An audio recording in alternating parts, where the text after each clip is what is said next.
Hi, I'm Tara Gold. You're joining me at home. At home refers to being at home within oneself, within the world, and at home with spirit.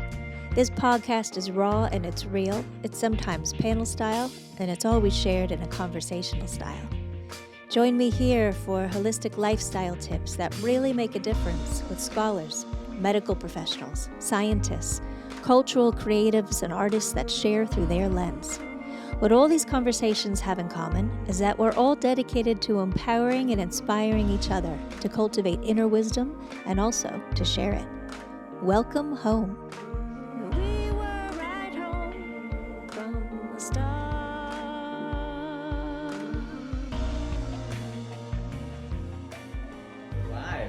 We're live. We're live at UCSB, University of California, Santa Barbara.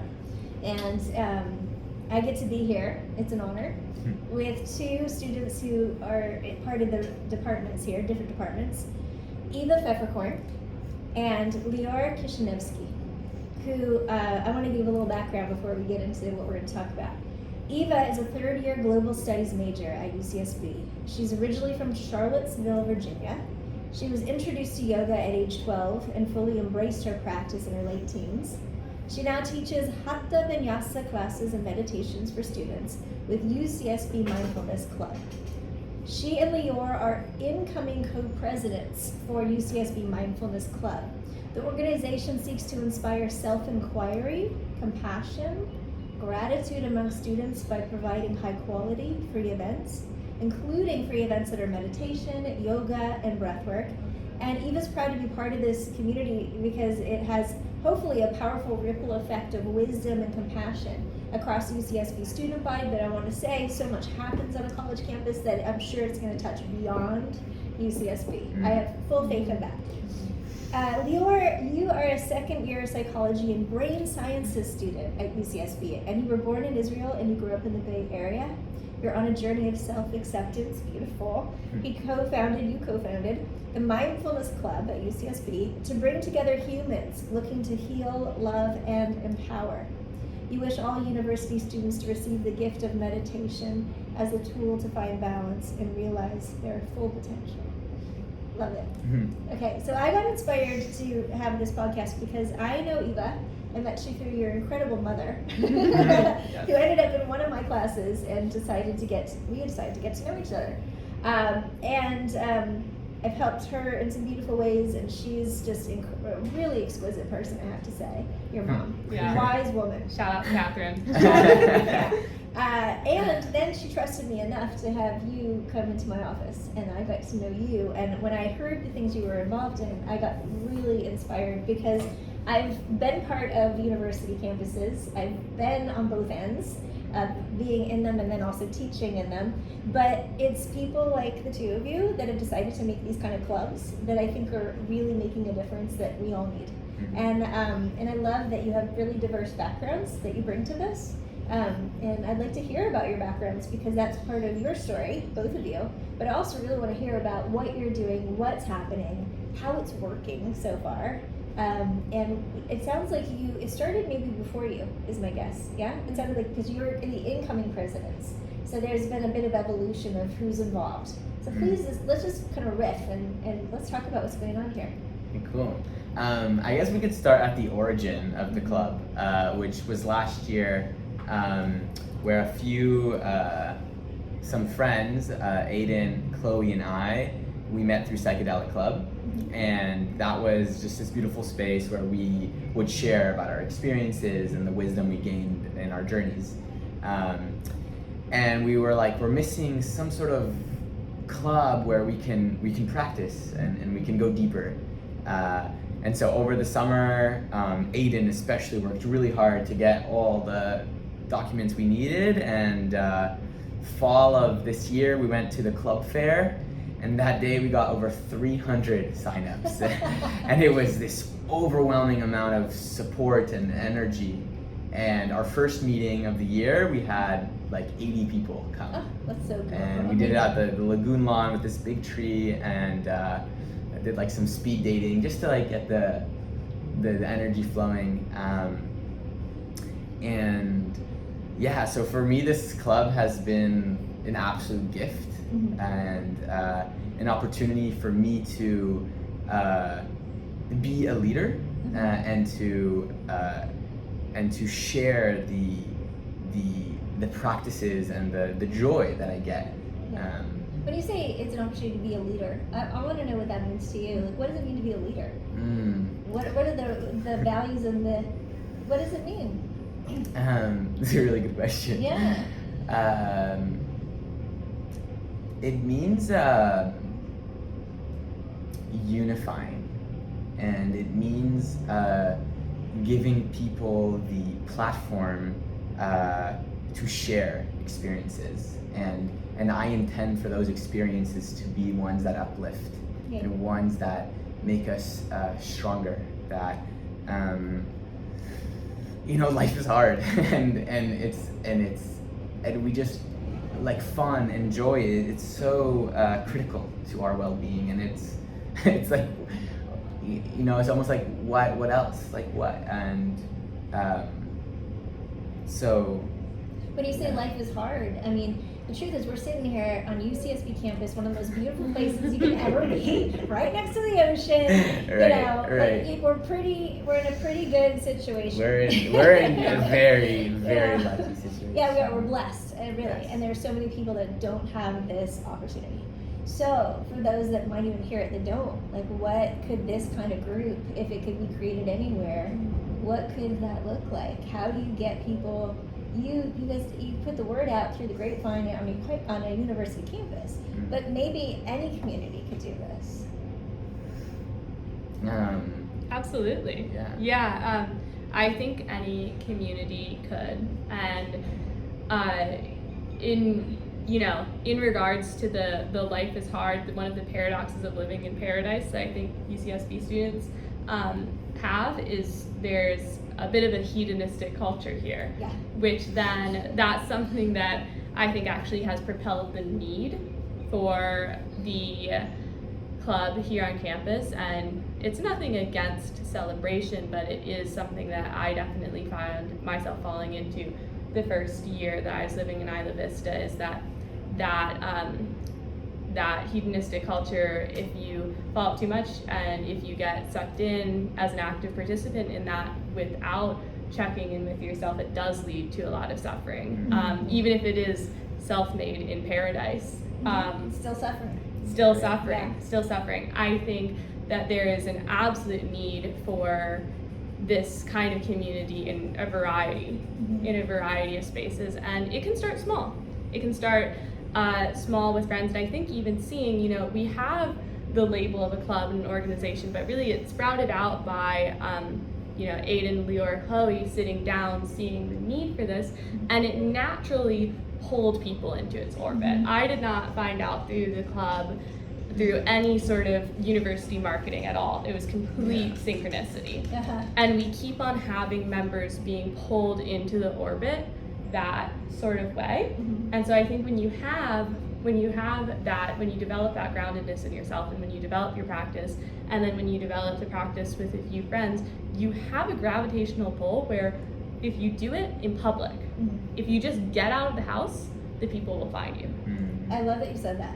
But there's a thing in even biblical language of when two come together in the name of, right? Or a saying around the power of 8, right? There's books on this, that there's a thing where if at least 8 people come together to unify in consciousness, to unify it with intention, powerful things happen. And so I'm a believer in that, like get at least 8, get 2, or get 8. Yeah, well we're laughing because our board for next year is going to be 8 people. We're selected 8 people for leadership. This will be a powerful year. Plus it's the symbol of infinity, right? All potentiality comes through that number. Wow. Yeah, that's pretty powerful in itself, right? The sacredness of that, the awesomeness of that. So my symbol in Terra Wellness, my emblem I use in my business is a double infinity. Oh, it is. So it's like infinity going horizontal and infinity going vertical. Yeah, because I believe in that on all levels. And all planes. And all planes. Yeah. Speaking of planes. I was gonna see if there's chalk to do a little. Well, people can find it. It's out there. You'll find it. But please, will you you share some things too about just your background with this? And you started, Lior, with what you shared, beautiful. But what drew you into it? Was it psychedelics as well, or some other part of your path? Well, that's definitely been part of the journey. I've had a bit of a seen the scenic route through getting to college. I started out in London and then back in Virginia, which is where I'm from because of COVID, and then just feeling this deep need for a spiritual practice, and there was a trip involved that then set me on this path where I was really drawn to the ocean, really drawn to the water, and being in the water, open ocean swimming and surfing became like my love, my rock, my lifeline, and that has ended up weaving itself into my practice really beautifully. But I eventually ended up here after more wanderings around, and I ended up here at Santa Barbara City College last year. And I had the ocean, and I had some beautiful friends who I was really blessed to meet when I first got here, but I had despite having traveled a lot, I had one of the toughest transitions years of my life. And it brought me down to a level where my mom had always told me that meditating 20 minutes a day would change my life, and I had resisted it because I'm very stubborn, and it brought me down to a level where I was like, hands up, looking at God, surf, whatever, a source, and I was like, I'll do it, I'm there, I'll do it. Do it, or I don't know what else. Right? Yeah, so New Year's resolution, I was like, okay, fine, 20 minutes a day of yoga and meditation, starting small, and within 3 months, I had made major changes in my life, and within 6 months, I was on my way to my yoga teacher training, and had literally catapulted from some deep moments of suffering and loss and aloneness and not knowing who to surround myself with, how to spend my time productively or just enjoy. And then in my yoga teacher training, had a powerful transformation there, and I came back and I was calling my mom, and I was really nervous to teach, and I was nervous to apply to different studios, didn't really know where to start, but I knew that I wanted to be teaching, and she said, Eva, you need to go with your housemates to the park right now and teach them a class, and good things will happen. She's like, you need to go to the park right now, just teach a class to your friends. So I said, okay, Mom. And so I, packed up a little bag, went to the park, and I taught a class to my friends, and then I noticed halfway through the class that some people were watching me, and then afterwards, Aiden approached me and asked me if I would be the yoga teacher for Mindfulness Club. And it just fell into my lap, and then I was so devoted to the community and so about what it was, and seeing that this is the community I wish that I had when I got to UCSB, but also I'm so glad that I had that year of not knowing it to know why I need it, I love that you described it the way you did, because I remember being, how old are you now, both of you? I'm 22. 22? 21. So I remember being 21, and I actually transferred into UCLA on a scholarship, but I left school, I got my GED, I couldn't stand where I was anymore when I was in junior. And a very big Ivy League prep kind of situation, and it wasn't suiting me at all, and I was falling apart.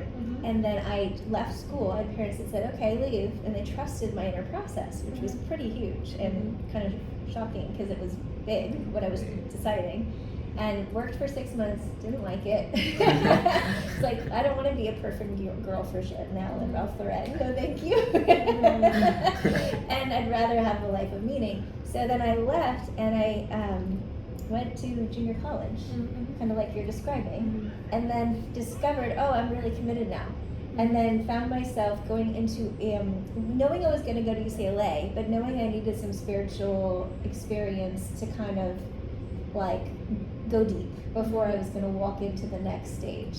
So my parents suggested I do a 10-day Vipassana. Wow, at 21. Yeah. I was 21. It changed my perspective majorly, because I'd already been doing yoga like you, 12 years old onward, same. But that was life-changing, because I had done meditation somewhat. I thought, I wasn't even sure if I was doing it the right way. There's a lot of ideas of what's right and wrong that we could talk about. Yeah. But Vipassana, when you're in it for 10 days, it finds you. Yeah. Even when you're going, I don't know, I don't want to, fuck, I hate this. Why am I here? 4th day in, this fucking sucks. What am I doing here? 5th day, what is this? 6th day, oh wow, where am I? This is really amazing. 7th day, like, oh, I'm in. 8th day, I think I'm really getting in. 9th day, this is so good, I don't want to leave. 10th day, this is so amazing. I wish all of life could be like this every day. Wow. It was like that. And it really, really changed my life. So I relate to what you're doing and the timing of it and how important that is at this age, even. And I mentioned to you both I'm 48, but this is what you're setting is foundation that is so important. And the more we can understand these needs at any age, it's never too late, but it's so available at any age if you're not too stubborn. Exactly. Yes. Yeah, because I have a 10-year-old that's around this stuff, but he's still stubborn and he's not sure he's interested, but he's sort of checking it out for the side eye, you know. And I've heard this story from many amazing teachers. Like I have a friend named Brian Kest, very famous yogi in out of LA. He used to talk about how his dad said, "You do yoga or you get the hell out of this house." Like it got to that point. Whoa. And he finally did some yoga, and he finally was like, "Oh, this is changing my mind, my perspective," and it really changed his whole life and led to him being Brian Kest. That's very interesting because I had when I grew up, my mom also tried to get me to do yoga, and she's a yoga instructor, and like when I remember I was like 16, 17, and she was like, "Let's meditate," and I was like, no, and then the next week, "Let's try it," no, and then finally one day I was like, okay, and I sat down in the chair, and I hated it. I did not want to be there at all. It was just like blackness, and then after 1 minute I stood up and left. And well, one, I feel like that's probably pretty relatable to a lot of people. Oh yeah. And so I've just like come to see that I believe maybe not everyone is ready to meditate in that way. Okay. Because we can go here, and I love this because I have some dear friends that really helped me change my own perspective. They were original TM practitioners, people that were with Maharaji. And by the way, the 20-minute thing comes from Maharaji. That was very specific to that lineage. 20 minutes in the morning, 20 minutes at night. And the idea was he started by coming to the West, and he was giving empowerments and meditations, kriyas, that were like hours and hours long.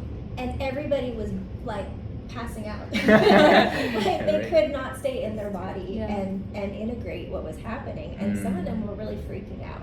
So he figured out pretty quickly that the Western mind needed little small bites. And he designed it eventually to 20 minutes twice a day. So, but some of the people that were part of that, like my friends that were part of that whole movement and there with him, said that there's a lot that they've seen over time about what's right and wrong, what's meditation, what isn't.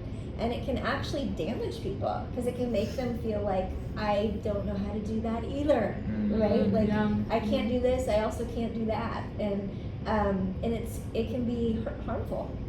It can actually be harmful. Right. So I think the more we can tell people and help people discover that there's so many ways in, like it's about getting into a field of experience and an energy and essence. That's really life-changing. So what is meditation? Yeah, I can tell you're on the cusp of that question. I'm holding it. Let's all explore that. Like, what is your experience? What is meditation?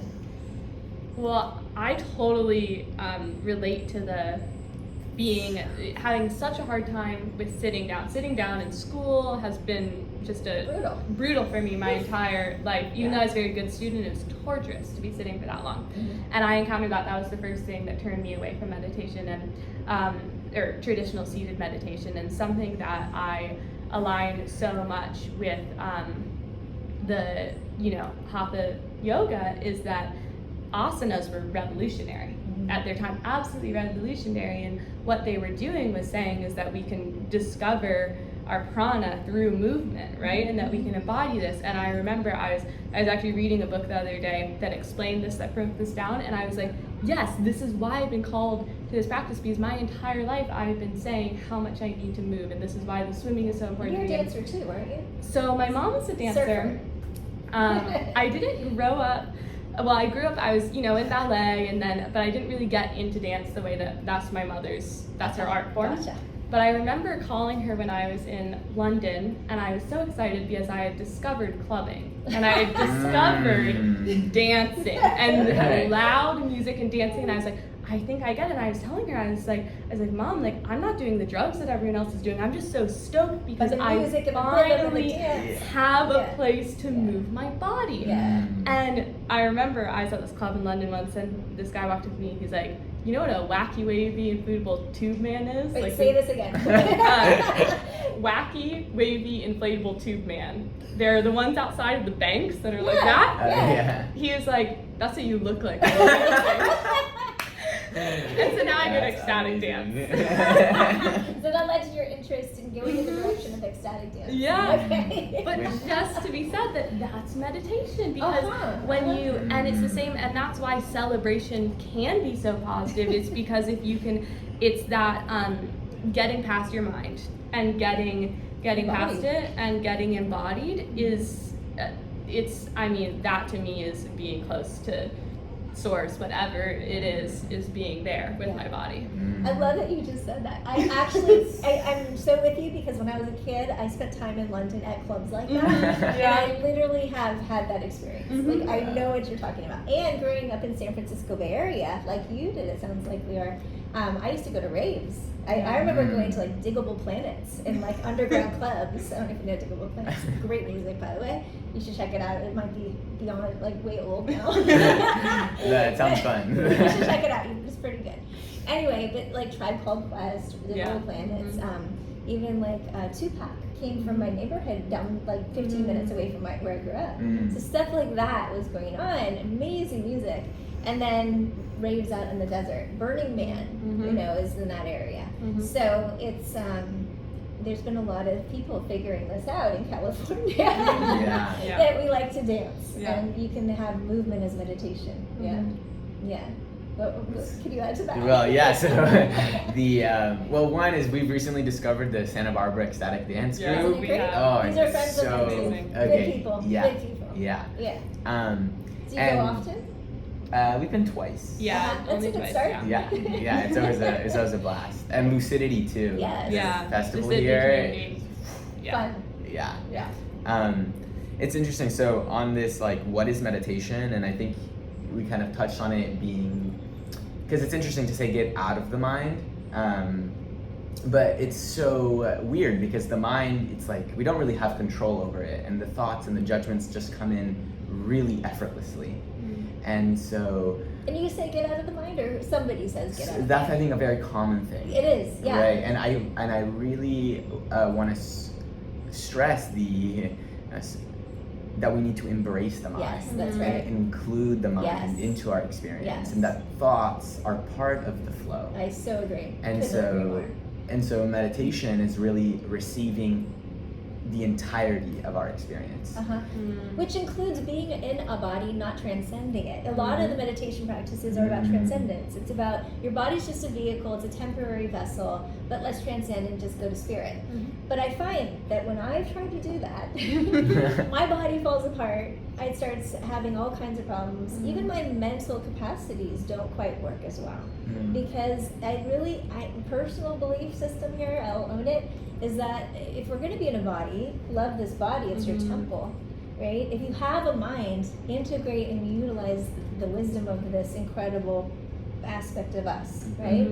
But there's so many ways we can do that. And then, yogic traditions, the koshas, talk about there's subtle bodies and denser bodies, and we have multi-layered beingness, And so that I really live by that principle. Even when I'm with anybody in my office or working with groups of people, I'm looking at the multi-layered beings that are in front of me. Physical body, mental body, emotional body, energetic body, and sacred spiritual being, right? That's in this moment. So if we can all be doing that, and like when you hold that perspective and you're walking around imagining that person in front of you with that many layers, you see such beauty, really, right? It's so easy to see. It's so easy to see in a different way. You're like, wow, suddenly this is a whole being that is their own universe in front of me. It's pretty powerful. Yeah, but that's such an amazing way to frame it. There's a whole universe in that person. Yeah, I did one podcast with these amazing ecologists. There's some ecologists out there where we did a podcast not long ago, and you could look it up. But I think it was number 5 or 4 or something. But Elaine and my dear friend Eric, and I'll just say it like that. But they were talking about how we're all little Earths. Like the ecology, literally our gut and the design of it is like the soils of this earth. There's really no difference. So we are nature itself. Nature is totally streaming through us.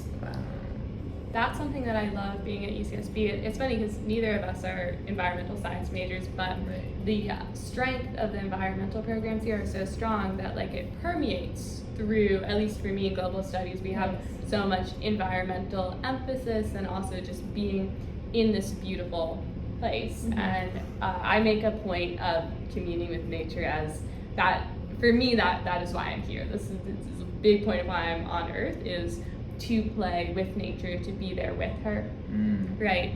And that's an incredible gift, is having that and seeing and yet your degree is pretty powerful and intense in a very different way. Yes. So I hope you could talk about that. Like, why would you choose that degree? Yeah. A lot of people I know who are into the earth are like not about the degree you've chosen. Yeah. And so I think it came from where I'm from and some things that happened when I was in high school. I come from Charlottesville, Virginia, and when you Google Charlottesville, Virginia, what happened when I was in high school comes up, which is the August 11th and 12th attacks, which were by neo-Nazis and the KKK onto the Charlottesville community for trying to take down a statue of Robert E. Lee, and it was started actually. Robert E. Lee? Yeah, the movement to take down that statue was actually started by Ziona Bryant, who was a... Can you say her name again? Ziona Bryant. Ziona Bryant, okay. Yeah, and she was different high school, but same year as me. She was in the Black Student Union at Charlottesville High School, and she started this petition to start down this statue, and it became a nationwide thing. And then, these groups, these very, violent domestic terrorist groups came in, and this all played out literally right in front of the high school I was going to. So this was your little town, little community, and all of a sudden you got to have this massive attack feeling right in your neighborhood, like in your home. Yeah. And it's interesting because through doing yoga, I have unpacked the different traumas that I got from experiencing that. And there's a lot too in the moment where I was, looking out for my friends who are people of color and for the people who weren't white in my high school, seeing how they were, and my Jewish friends, that then I didn't until the past, honestly, year or so of my life recognize the immense trauma that we all went through. And which I think is, that's the process as it comes. And from experiencing that, there is this huge, for me, then the huge gaping question is like, how did we get like this? Why is our society like this? And why are politics like this? And what can we do? What can we do? And I'm really proud that everyone who I know who graduated high school, either from different high schools or my high school is from Charlottesville, is really committed to how do we build communities better. Beautiful. On a small scale and on a big scale, because the consequences were very clear. Because we lived the consequences, and so we know that we will do everything in our power not to let that happen to any of the communities that we then enter. Yeah. And I think please add to that. Yeah, and I know you're from Israel originally, your family, Yeah. What I was going to share was that really touches on the idea of suffering as a seed. And that almost like the more intense the suffering, the more that seed wants to change and wants to grow. And so when we can kind of look inwards into what aspects of our life are causing us the most amount of suffering, those are the areas of our life that will actually or can bring us the most amount of beauty. And Potentiality of a seed. yes. Yeah. It's beautiful. Yeah. Yeah. Now, a dear friend of mine, one of my mentors, who I adore, Dr. Steven Styler, he taught me years ago that of all the things I could get people to eat more of, he said have them eat way more seeds and nuts. And he said it's because they are like the sex organs of the plants. Yeah. And it's the most vital part of the plant. That's very interesting. And I was like, duh, like where have I been? Yeah. Why did I not figure that out? I have a very interesting allergy to sunflower seeds. But I love the flower. It's like, it's so bright and yellow and joy. And it's like the thing that can kill me. Wow. Wow.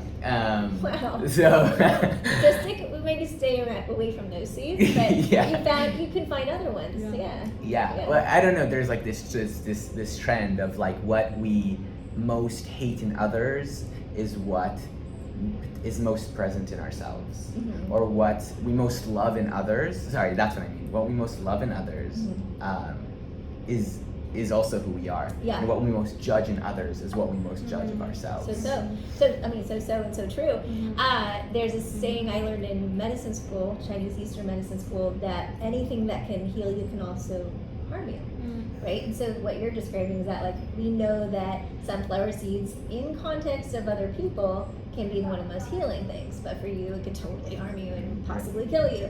So we all have to find that balance, or what is our unique version of that suits us, right? Whether it's meditation, whether it's the way we decide to learn, how we learn best, how we relate best to a plant or to a person. It's going to be so unique, all these variables, like because it's our own universe, right? And they're their own universe. And that really speaks to the rightness of this idea that there is a right, there is a one path. There's a one with many variables.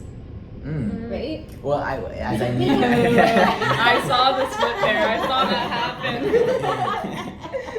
So we can meet in the one. We can meet in the one. Yeah. One of This gets into a big thing because different spirituality, different philosophies go this route all the time. Like they go dualistic or non-dualistic, right? And we can have all kinds of conversations about this is how it could be or should be, or we meet in the non-dual, just the one. And there's a saying in Taoism and Eastern medicine, the one became the two to experience the one. Yeah. So we keep doing that. We do the dance. We do the dance. Yeah. Sacred dance. Yeah. And that's something I've heard that in different Beautifully said. Yeah. In different forms, and that's something that I think, like sort of what I was saying too, is like a year of suffering then gave way to like discovering community. And I think one of the most valuable things, like if we're thinking about things that come down to everyday life that's highly pertinent, is what do you do when you are faced with someone who is so in their suffering that they're trying to push it onto you. And sometimes it's yourself. Sometimes this is a conversation with yourself, and sometimes it's a conversation with another, if there is such thing as other, right? Well, what do you do? And I actually asked someone this yesterday, and he's like, well, I just sing. And I was thinking, I was like, I like that, like, you sing, you dance, you celebrate it. Just keep dancing. Or sing a song. And it's obviously, like there's some points where that's maybe not completely available to you, but the essence of it, of like how can you unite the sufferer and the healer, like, and that's something I try to play out in my interpersonal relationships, in large scale and then when we think large scale or small scale, it's like how do we bring them together? Yeah, what you spoke to something, and you didn't say it in this wording, but it's something I've been being with a lot, which is that that there are bullies out there, or let's put it this way, I don't want to say there's bullying. There's bullying behaviors that people manifest at times. I don't like to just say it's black and white, bully not bully, right? Or any color, bully not bully. Yeah. It's bullying tendencies or bullying behaviors that arise where we're cruel to each other as humans, or humans to other species or humans to plants, even literally, but then there's also the inner bully aspect that I'm hearing you talk about. And really, the more we do that inner work to make peace with that piece, the part that sabotages, manipulates, hurts ourselves, then we have the option and the potential of a real relationship with another person that's actually loving, that's actually possibly kind, right? But that's, I don't see how it works unless we're really dedicated to that inner work as well, which you're describing in mindfulness group. That's what it's about, right? It's about community, but it's also like we're dedicated to this inner work together. 100%. Yeah. And to kind of bring it into the club, a lot of something that we really try to promote is that we're not teaching, but we're rather paving the way for the members to learn it themselves. Now, and how do you get out of your own ego's way with those moments? As one's facilitating or leading. I think like a huge aspect is the ability to listen. Yay. So true. Yeah. To slow down enough to listen even. Because there's so much more wisdom in the group than in ourselves. Yeah. And we always have so much more to learn. I hear humility in that too. That we gotta stay humble and open-hearted, really listen. Yeah. and I think a really powerful way to sort of shake up this illusion that we know and that we're right is to put ourselves in positions of embarrassment. Right? And where it's just like, oh my gosh, I don't. And so that's been your practice lately. Yeah, that is. Can I ask about that? Yeah. So great. One of my greatest fears is to be annoying. And so I finally kind of came to terms with that, and I was like, okay, so now my intention is to be annoying. And so it's been so much fun. And so suddenly I'm like, okay, let's do it, and I'll just do the most random thing, and it's got so much more joy, like so much laughter. It's bringing me so much joy, like it's great. So you're freeing yourself. Yeah, let it because when you describe is like if you're trying not to be a certain part of yourself, or you're trying not to do something, it puts like shackles on yourself. So I'm hearing you like take off the shackles and let's like really let it go. Yes. And it's a becoming of it. Like we become what we're scared of. Yes, so true. So this is shadow. The shadow will manifest always, right? Yeah, some way or another. So might as well do it in a conscious way and bring light to it. Yeah. What were you gonna say with that? I could feel you go, oh yeah. I feel it. It really is about it's loving the nooks and crannies inside, and I think that that's something. Maybe it's not what meditation is, but it's something that meditation facilitates. Is that you get into the corners of your mind and you discover what's going on, and then being able to truly love those deepest parts of you. So you're facilitating certain seated practices, lying down practices, I imagine, maybe yoga nidra, that kind of stuff. We haven't done yoga nidra yet. That should definitely be on the list. Definitely. But do you know Richard Miller's work with iRest? Check it out if you don't know it, because it's huge and amazing. iRest, yeah. What it's done is they're using it with veterans. They're using it with PTSD. Is that like brain spotting? Different. Okay. Yeah, check it out. We'll talk more about that. But that's worth noting. Thank you for doing whatever you're doing. There you go. Thank you, Lior. Yeah. It's a little. Sorry. Don't know what you're doing, but thank you.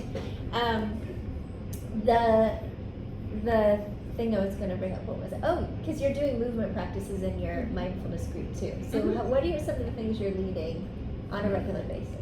Yeah, well, so I've been doing weekly yoga, which has been great, especially because it attracts a lot of people are more open to asana, and then I get them in that way, and then I hook them by saying, this is not a workout class, despite what you thought you were signing up for. Because I probably get the most amount of people who don't come in through Mindfulness Club, who just come in for, they see for yoga and I want to exercise. Yeah, exactly. I want a tight butt.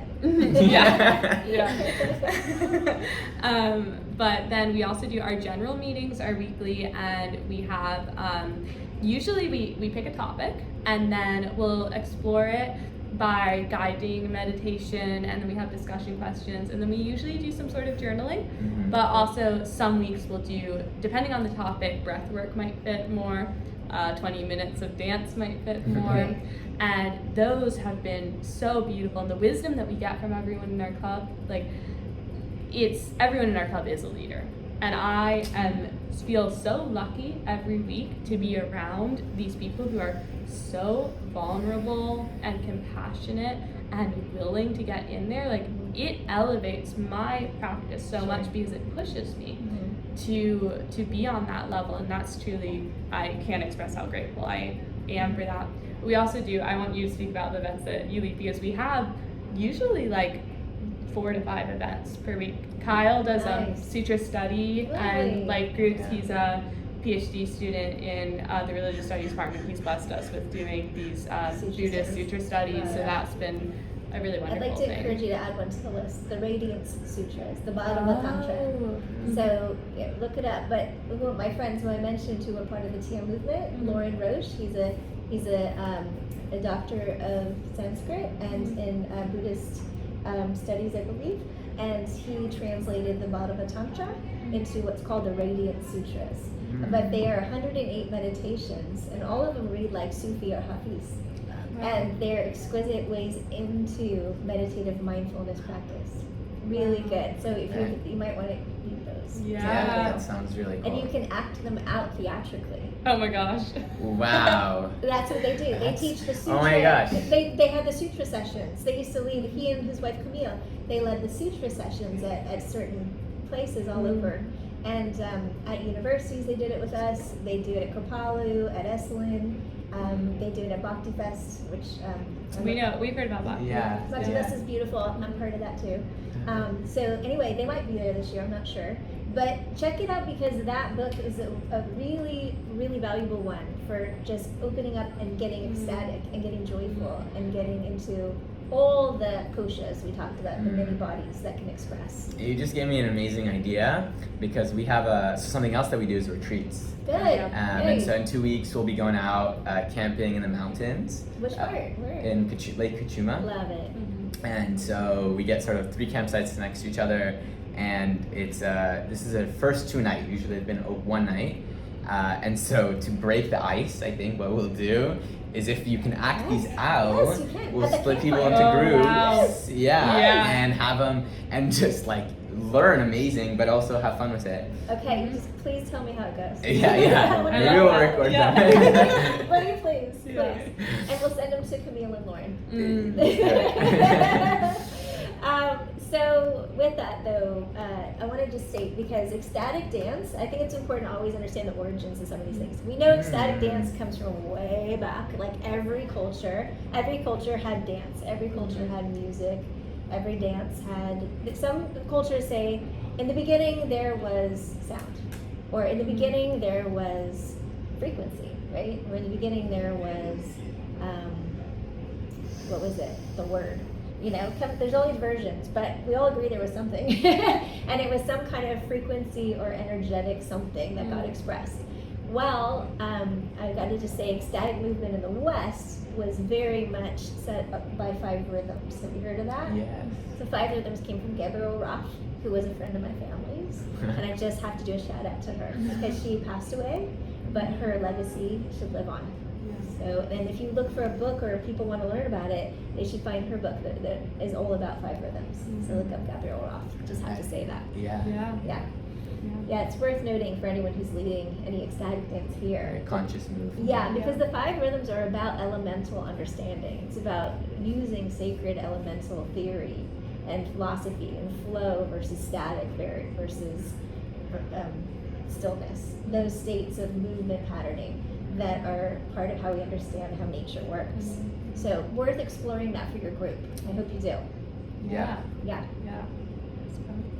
Anything you want to say that you did not say that you would want to share or Well, say? Lior, I want you to say a little bit about the events you do, because you do different things, and those are really special and spot on. Thank you. Yeah, so for me, it's like a very fluid thing of what I lead. The most recent one, which was yesterday, was on digital mindfulness. And so looking at what our relationship is with our phone. And it was a really beautiful sharing. Everyone sort of gave ideas and tips and like, where am I struggling most? And one of the biggest sort of takeaways that I've just integrated was you can change your phone into black and white. And so now when I look at my phone, there's a clear distinction between reality or like the external world and the phone. And so I'm just like, yeah, I'd much rather be with all these colors. And it also just looks really cool. I feel like I'm in the 80s or something. So that's retro. yeah, that's one. And like another one was trying to be. Someone said this quote, and she said, using social media implies that you believe other people's thoughts are more important than your own. Using social media. Yeah, be like scrolling. Consuming it. Oh, consuming it. What if you're trying to add something positive to it? And so this is definitely good, and I think we should be trying to use it in that way. But interesting for me, a lot of times is like I'll have a good intention for using the application, but then I get lost in the jungle, and then I obsessively lost. Yeah, like obsessively. In it? Well, I just like 30 minutes. Oh wow! Pass, Wow. And it's like, whoa, Where'd what I just go? happened? Wow. Yeah. And I used to really beat myself up for that. And actually, a lot of change happened when I started just accepting that and be like, okay, like, that happened, and like let's let go and move on to the next thing. Yeah. And that's something that I've really been trying to just integrate throughout my whole life, is the almost forgetting of like a negative experience or a judgment that I just had about something I said, let's say. To let it go, because then now that moment is going to keep affecting the new present. So like that's an event. Other event, I've led an event on the mind. What is the mind? Which I still don't know. That's a good sign. I've done some just movement classes, and there's a really cool exercise I love doing where we start at level 1 movement. Like, what does that look like? Just like nice and slow. Then level 2, 3, 4, and then you get all the way to level 8, and now it's like almost full out. You're going, and then you drop back down to level 1, and then you go all the way up to level 10, and it's just like the beast inside of you gets to be unleashed, and that's a really fun one. I think that those are a few. So those are some of the practices you most like people to try out and learn and work with. And Yes. give it a try. Yeah, I love that. Do you have anything you want to add to that, or to anything? Well, I think the events and the digital mindfulness, it's nice that we have this flexibility and this fluidity to work with what is really pertinent to people's lives, and definitely with our generation, the phone and it's this hugely powerful tool, and it's so easy to waste your life's purpose getting lost in it. Yeah. And it's pretty tragic, and so You see that a lot. You hear about it a lot. Yeah. Yeah. It's an addiction. It's Yeah, an it surely epidemic. is. Yeah. Yeah. More in your generation than mine. But I watch it with my 10-year-old. He any chance he can, he's like trying to sneak it, or literally, he'll get up early if he thinks he can get extra time on it. It's really wow, okay, it's obsessive, But it's also the way they're trying to find mindfulness. They're trying to find a way to get calm. It is to get focused. And that's the thing. When I heard that too, that going on social media, you're giving up your thoughts, because it is a way to. What I've noticed is that it's a numbing agent. It can be. So when sometimes I'll find myself scrolling and find that I did it because I was feeling an uncomfortable emotion that I'm trying to avoid. Yes, I And see you it go like a to it, sedation right? tool. I see it like a sedation tool. Because in my version was chocolate, always. It was like, okay, I'm having a shitty day, or oh, that was so stressful. Where's the chocolate now? Like, no, really, but in a way that's not healthy. I'm all about like cacao and the dark chocolate and the raw, but like my version growing up was, where's the chocolate? If I don't have it right now, it was like a drug, So we can do that with coffee, caffeine of any kind. We can do that with chocolate. We can do that with sugar. Period. We can do that with sex. We can do that with love. Literally, like you can do that with your phone or your iPad. You can do that. You can do that actually even with dancing or surfing. Oh, for sure. To the point where you actually injure yourself badly. Wow. We could do it with anything. So again, it comes back to how do we presence ourselves? How do we track where we're coming from? Are we trying to escape, or are we willing to just step in to what this is fully? I think that's a tricky one too. Is like how do you take just enough? Just And it's with everything. It's the food, it's the dancing, it's the Yeah. sex, it's the substances. It's how do you take just enough? And I think the way that this all circles back is that through mindfulness and through all of these practices, but for me, yoga especially, it sensitizes me. And it makes me, it's not that I'm becoming sensitive, it's that I'm stripping away these layers that I've piled up to desensitize myself, and it's making me more sensitive. Yeah. And I used to see that as a bad thing, because I was, I'm so pissed that I can't eat dairy without hurting, or that like I notice when I like eat white bread that then like my blood sugar's all off. Like it used to annoy me so much that I was so sensitive to these things. But now, seeing that process and seeing that sensitivity actually as something to desire and to want, and it's a beauty, because then that's going to cue you into, oh, I've had just enough, and I can stop and move on. Beautifully said. And that's like really connecting with our bodies, because our bodies know what's up. Like they know what's good for us, and it'll tell us. Like the ecology, like everything, right? Global warming is teaching us things.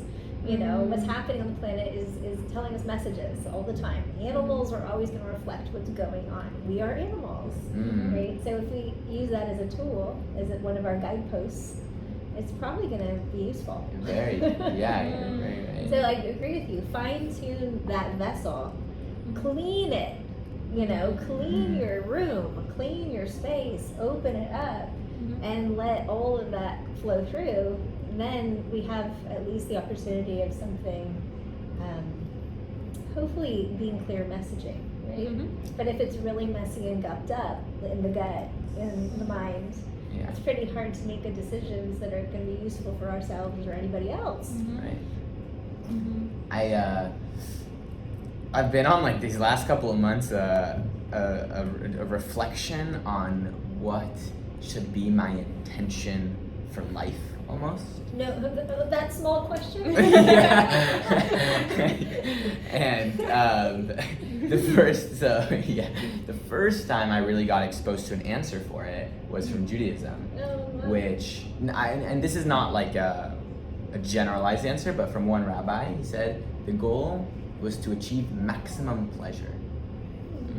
And I actually really enjoyed that. I was like, okay, and there's ways to go to an extreme, but then when you do go to the extreme, it actually causes suffering.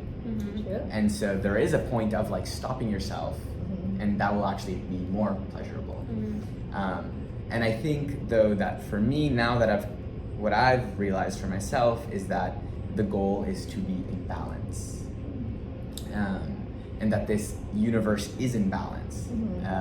Somehow there's like a negative and a positive charge, and it's so stable.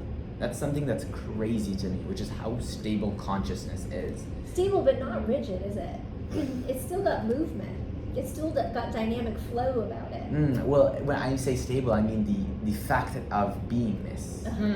Like just that we're alive and that we wake up, and the experience tomorrow is not the actual parts of it, but the I don't even know, like almost the lens that we look through.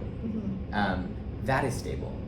And that is like magic. that makes no sense to me. Beautiful. Thank you. But the lens, it does change. It does change. Because the lens, I see that's the perception, right? Okay. Right? And I think that if there's anything that, I get questions a lot from my friends who don't meditate. They're like, what does this do for you? Valid question, you know? Especially if they see me like being pissed off or like, you know, not in my best mood. They're like, damn, you meditate, you still get like that. I so think about that too. I'm like, I can't react wrong because You've got the identity of a meditator. But the way that I describe it is, I say like, when I think about myself now versus a year ago, it's like the shape of my brain feels different. Well, the shape of it feels different. And so there's a lot of similarities. It's not unrecognizable, but the shape of, you know, or like the shape of the hole which we're having water flow through is different. You know, it's like a different cookie cutter. And it changes everything. It changes how you move through the world, what you pay attention to. absolutely. Yeah. you know what I I don't know what, but it comes to me as spirit animals for people. Like the Daemons? Do you know about that? No. Oh, there's a great book about it. What's the name of the book? My son's reading it right now. There's this whole concept that every human, it came from this great writer.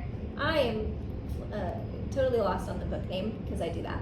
But the daemon, it's this concept, this idea that every human comes with a spirit animal basically that's with them at all times. So it's not like coming and going.